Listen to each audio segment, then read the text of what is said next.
Hello, I'm Steve Leeds. I'm a results leader. You're listening to ResultsLeader.fm. Being a thought leader is easy. Getting results is hard. This show is for the results leader who lives and dies by their results. Here is your host and Chief Results Leader, Jonathan Rivera. You are listening to ResultsLeader.fm, but you already knew that. You heard the intro, didn't you? What is up? We are back with another edition. Today's interview is going to be an interesting one. Our guest takes us all the way down to the deep, dark failures of his life and how he rebuilt to the man he is today, building other successful business leaders through his coaching. Today, I have Mr. Steve Leeds. Steve, my man, good to be speaking with you again. Glad to have you on the show. Are you ready to rock this thing? I am ready, Jonathan. Very pleased to be here with you, and I appreciate the opportunity. Let's do it. Yeah, let's get in here and let's give our listeners a quick win. What book or books have you given most as a gift? Wow, that's a good one. I would say my favorite is currently The Four Agreements, Don Miguel Ruiz and The Four Agreements. I love that book. It's simple rules to live by. They've really changed my life. So I recommend that one highly. No, it's been a while since I read that book. So thank you for the reminder on that. Cool. All right. So I want you to think back and tell us a story of how a failure set you up for later success. Wow. Well, it's a little dark, but I would say the failure for me was 7 years ago. I prior to that, I was involved in some rather self-destructive behaviors. Simply put, too much drinking. I was in a business role, and my job was to entertain, and I took it to heart. I entertained 100%, and I just kind of went off the rails a bit and ended up drinking too much. So I had to stop drinking, and it was a massive failure. It felt like a massive failure, but it's put me here. It made me do a deep dive into why I did the things I did, why I thought the things I thought, and have given me 7 years to really make a lot of changes and put me in this position today. And I'm happy today, and I'm 7 years removed from that, and alive and breathing and kicking and doing some good. So that's probably the biggest one in my life. So I'm curious about that. If you were playing that role and you were doing the thing, schmoozing clients, how did you realize that you were going down a dark road? Wow, that's a great question. Well, there's a long history in my family of that. So I was, a bit, I don't like the word predestined because I feel like it takes my accountability out, and I was fully accountable. But, there comes a point that I just realized I was over the mark, and when I noticed it is I would have entertainment with clients, and then they would all go home. I'd send them all home. We'd have a happy hour or what have you. And then I would linger on and have my own little happy hour for session 2. The after party was mine. And that's where, it's like I couldn't fill up enough with them. And so I needed more. It's the classic dopamine fix. I'm reading another book right now called The Molecule of More, and it's about dopamine. And I realized, wow, I'm a bit of a dopamine junkie, and that lifestyle and those behaviors fed right into that. And man, it was exciting, but exciting in a very dangerous, self-destructive way. It really is any kind of addiction like that goes off the rails it's a slow suicide. Maybe not so slow, honestly, but really it was very self-destructive, and it just took a while for me to get the reins. And I realized I was going down that path, and I would sit there at the bar and think, man, I may have a drinking problem, as I ordered one more rum and Coke, and so it takes a while for all that to get there. And fortunately it did. And the interesting thing is right after I I'll say I came out, right? It became public because I was a public figure. I was out there, and all of us, I was the party guy, and all of a sudden I wasn't the party guy. And for me, it was it was a lot embarrassing. I felt, like a failure and all those things that go into that. Pretty quickly, I would start to get DMs, I'd start to get contacted by close buddies that were asking me, wow, how did you do that? I'm wondering if I have a problem. How did that work for you? And then I realized, being a public figure and being honest and open and transparent with the struggles I had gave others some support. And that's kind of where it changed. And I realized, man, I can take this, what I saw as a failure, and turn it into something, turn it into some good. Take this. I love music and music quotes, and there's one that talks this mess of a life. That I looked back and thought, man, what was I thinking? What was I doing? And realized that I could take that and do some good with it. And everything changed there. It gets back to that. That was a failure that turned into a huge win for me, and hopefully some others that I can help from here on out. So look, I don't want to make the whole show about this, but I do find this fascinating. And I want to just do one more follow on, and then we'll move on. And so this is from my own personal experience. And so that's why I want to ask you. I was doing the same thing. I moved downtown and just bar crawling with my wife and I till I didn't remember getting home. And I realized there's probably something wrong here. And so what I found was there was a void, there was something missing. And as soon as I let go of the drinking, I was able to fill that void with something else. And so I'm curious, did you find the same thing? Was there something missing? Were you able to replenish that void with something better? Yes, that's an excellent point. Excellent point. Boy, I totally relate to that story. I mean, I was every morning getting up and just looking for my phone and looking outside and seeing if my car was parked out front. And, you pretty much know you got a problem when you can't remember the night before, Yeah. And then you get up and you say, man, I'm not going to do that again. And guess what? The next morning, it's like the same deja vu all over again. Right. And yeah, I think for me, it was just a lot of low self-esteem. The drinking gave me that higher self-esteem. All of a sudden, I was the guy. I was the guy in the bar, and I was doing this and doing that and buying rounds, and everybody loved me. And it really gave me a lot of what kind of a false front, so to speak, right? Kind of a false front. And I realized behind all that, there was a lot of sadness and a lot of emptiness and a lot of things that I have lived with for many years that created that. And alcohol filled that void. Drugs, alcohol, cutting. It's pick your poison. There's all sorts of ways to cope with the suffering. Life is full of suffering, and that's one way, very, very unhealthy way to cope. So then it was a matter of, for me, the turnaround. What I filled it with was realizing that my story could help others.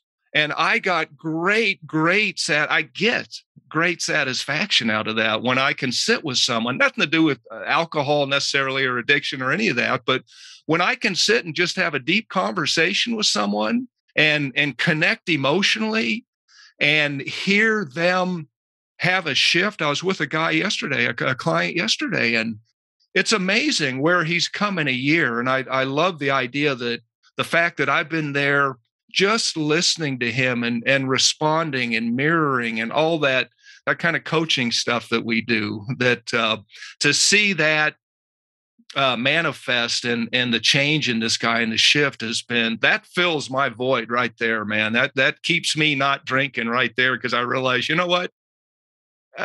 7 years ago, I thought my only purpose was to help my customers get drunk, honestly, or help them have a good time. And I turned, and there was nothing wrong with that. It's a yin and a yang. And there's some of that good time, and there's some of that's not the good time.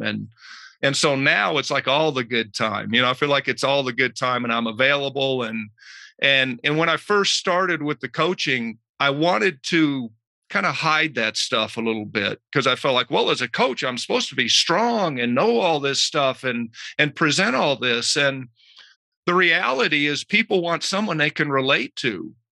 And most people are suffering with something. They're struggling with something that's going on, some kind of mental gymnastics that you play that say, you're not capable. You can't do that. What are you thinking? That's stupid, blah, blah, blah. And we get held down by that.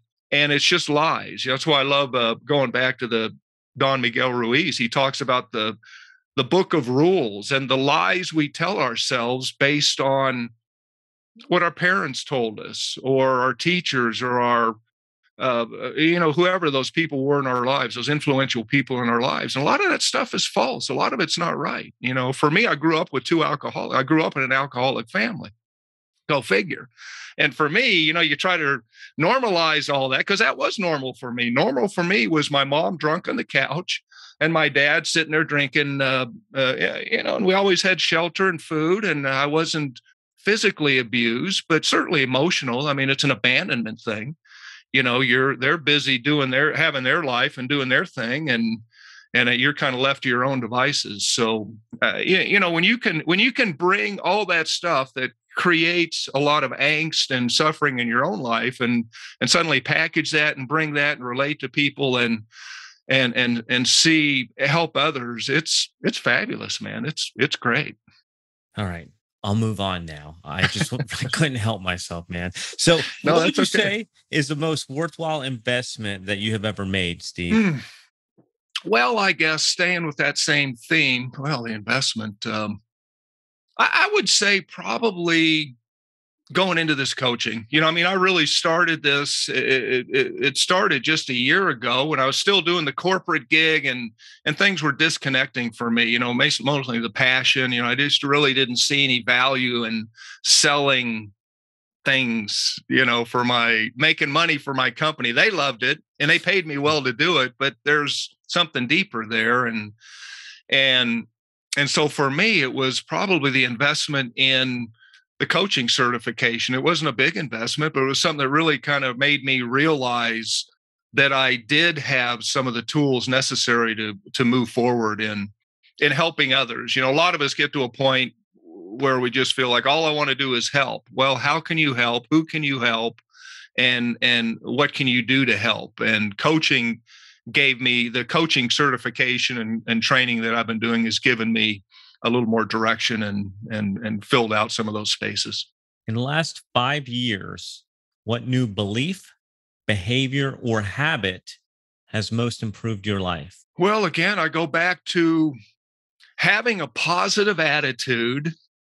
I had a very negative attitude at one point. And when you have a negative attitude, it's hard to see any opportunities. And I didn't see any opportunities, thus the drinking. That helped kind of soothe that a little bit.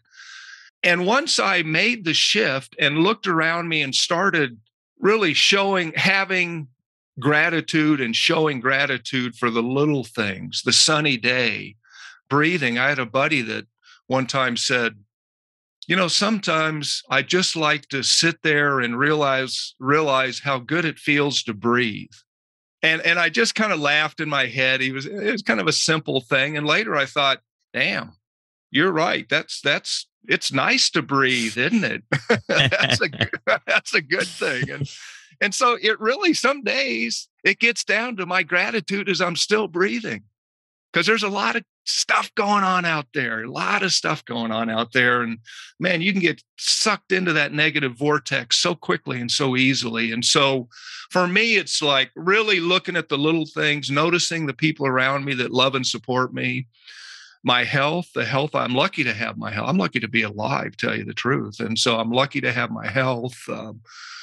It's really those little things. And it kind of gets back to a lot of that comes out of that 4 agreements and books like that. That's the one book I mentioned, but there's, law of attraction, books that show us that if you can break the mental chains that so often bind us and keep us stuck, it really is, it's unlimited.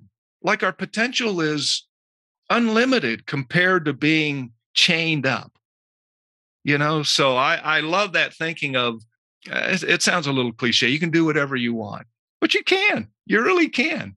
Now I may not make the PGA Tour anytime soon, but I can go out and have a hell of a game and have some fun and love the people I'm with. What are some bad recommendations you hear in your area of expertise? Oof. Wow.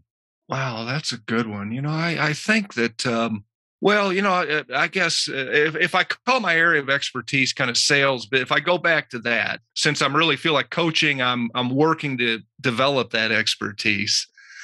If I go back to sales, I think there's a lot of people that get lost, get away from the basics, the basics of customer service, making the emotional connection. I talk about that all the time, and I know people get sick of it, but really it's important to make in sales an emotional connection with your client. I knew a guy one time that was a PhD, really brilliant professor at University of Colorado, just up the road here, and did research in NLP and brain chemistry and all this technology, and really bright guy. And he got pulled into the startup world, technology startups, to help them understand that to be successful, to make this sale, you need to make an emotional shift in your client. And for a technology guy, you start talking emotional this or emotional that to a technology guy, and it isn't always simple to hear, because my technology sells all my the features. Look at the features look what I've built, look what I've developed. But until you can convince your client that him buying your product is going to somehow make his life better, his life easier, his job potential greater, then you're going to have a tough time with the sell. So, and that's all about making that emotional shift. Years ago, we used to talk about find out what your client's personal win is. What's he trying to do? He's trying to get a promotion. He's trying to be a hero to his boss. He wants to get published. Support him in that with your product. Support his personal win. And nowadays, I feel like it's so, with all this technology and social media and sales funnels and this and that, I really feel like we've moved a little bit away from the personal touch. I'm working with a group right now that does these automated email campaigns, and it's interesting because it's automated, but they try to make it sound personal, of course, and we get these emails all the time, and it sounds like this personal email, but it's some automated generated email. And so I don't know, that's a lot of rambling around, but I just think that some of the basics, getting back to some of the basics, wouldn't be a bad idea. So you talked about giving your clients a personal win. I'm curious how you uncover what their personal win is. Well, it's making the connection. I mean, it's developing a relationship with that client and understanding that client. Simple things from, the classic salesman. When we used to go see somebody, you'd sit in the office, you'd look around, see what his picture, you try to figure the guy out. You try to figure out what's important to this guy: fishing, kids soccer, his church. You're trying to build a composite of this client and asking a lot of questions. Stay curious. That's a big one, man. I love that. And that's not mine. And that's good advice. That's Stanier, Michael MBS, who talks about just stay curious longer. And man, that is so true. And if you do that with a client, you will build a good relationship because you will find in him something you like. And as soon as you find something you like in that client, he will realize you like something about him and he will like you, and you've made the connection. And so, it's a lot of questioning. It's getting to know the guy and understanding what's really driving this guy, what's really important to this guy. All right, I know you were getting into that, and we were just about to get into my favorite part where we talk about results. But first, I want to ask you a question. Are you picking up what we're laying down on this show? Are you digging what we are sharing? If you are, why not make yourself a hero today and share this with somebody who can use it? Put this out on your social media channels. #ResultsLeaderFM. I'll be out there looking for you, and I'll make sure to boost it up too when I see you. Now that we've got that out of the way, let's jump back into the interview. Let's talk about results, Steve. Why do results matter? Well, results matter because that's at the end of the day what it's about. It's about achieving whatever the result is, the goal, the result, the reason for your actions. I mean, it's you need to show results. As a sales guy, I got to show results if I want to make another sale. I want to show look at the results we've had for other clients that are struggling with the same issue you're struggling with. So yeah, it's all about results.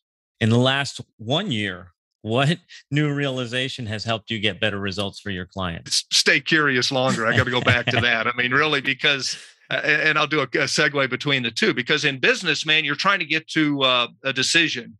Somebody comes in your office. I'm going to try to solve this problem as quickly as possible. So he'll get out of my office and he'll go, be efficient. As opposed to in coaching and staying curious, you're trying to help them work through the problem. You believe that they have the solution, they just need to work it through mentally. So if you're more in a curious from a curious perspective, then you're going to help them kind of work through that logic in their head and come up with those solutions. And then they have ownership and enthusiasm and excitement, and they're, buying into the mission versus, when you're talking to somebody and say, oh, here's what you need to do. You haven't even finished your statement. They say, oh, here's what you need to do. Here's what'll solve that for you.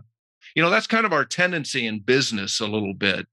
And in coaching, it's the other thing. It's you're trying to nurture and the conversation and just staying curious longer. So for me, that's a big one right now. Ask questions, ask better questions. What area of your business would you like better results? Well, yeah, I guess frankly, more clients. I mean, it's as they said early on, to become a great coach, you got to coach a lot of people, and so that's probably the biggest challenge now is just figuring out. It's a whole brand new world for me. How do I market myself? Individually, personally. And it's interesting because when I did the coaching a little over a year ago, the class, they talked a lot about how coaches struggle with sales and selling themselves. And I thought, man, I've been a salesman my whole career. I won't have any trouble with that. And then what happens is you realize, wait a minute, I'm selling me. I'm not selling my corporate guys. They gave me all the brochures and I knew the product and they told me what to, and then I went out and built the relationships and did the processes and so forth. But I always had confidence in the product that I was selling. And now, wow, I'm the product. And so there is, it kind of triggers some of that old thinking, am I capable of doing this? Do they really see me like this? And the interesting thing is I'll get feedback. I got feedback yesterday, and the external feedback is always extremely positive, but there's always that voice in your head that says they're lying. They're not telling you the truth, and it's, wow. It's just amazing how powerful that internal dialogue can be. What results are you most proud of? Man, whenever I get, again, I'm going to keep hounding yesterday. I had one a couple of weeks ago or last week too, when he said that when I get these compliments of how much value they got out of our conversation, out of our session. And that makes me feel so good. Then it really feels like I am bringing great value, as opposed to closing a deal for the company and I got a commission and I got a paycheck and all that. And that was great, but man, this is a whole different, I feel like I'm changing lives, and that's big. That's a big deal. When you can impact someone's life, it's like, wow, that's a cool deal. Steve, any parting thoughts you'd like to share with the results leaders who are listening to us right now? Oh boy, connection. It's about connections, making connection. It's about making that emotional connection to a client. And it's a very powerful event when I'm sitting with someone and we get to we talk about some sensitive topic, and I can suddenly see kind of glistening in the eyes, not necessarily tears, but I can see that I've hit a chord, and immediately, of course, when I see that, I feel the same. I feel that emotional connection. And making the emotional connection is just a life changer. I mean, it builds great relationship. It builds a team around you, a support team around you of people that are supporting your mission and your vision and your passion. And I feel like that's what we need to go out there and change the world, and make this a better place. And I guess that would be it. That'd be my last thought is, networks and relationships and emotional connections. That for me, that's my whole focus. Steve, I know our listeners are going to want more from you. Where can they go to get more Steve? Well, they can certainly find me on LinkedIn, Steve Leeds on LinkedIn. And then the website is www.leeds.group. No .com, just leeds.group. Got it. We will have links in the show notes. We've been speaking with Steve Leeds. Thank you so much for being here. And Results Leaders, thank you for tuning in. We'll be back in your earbuds next time. Thanks so much, Jonathan. That is a wrap for another edition of ResultsLeader.fm. If you are out there getting results for your clients and you want to be featured on the show, go to ResultsLeader.fm now and apply to be on the show. And if you love what you're hearing, share the show, give us a rating and review, do anything to help us get the message out there. Thought leadership is easy, but results leadership is hard. This is thepodcastfactory.com.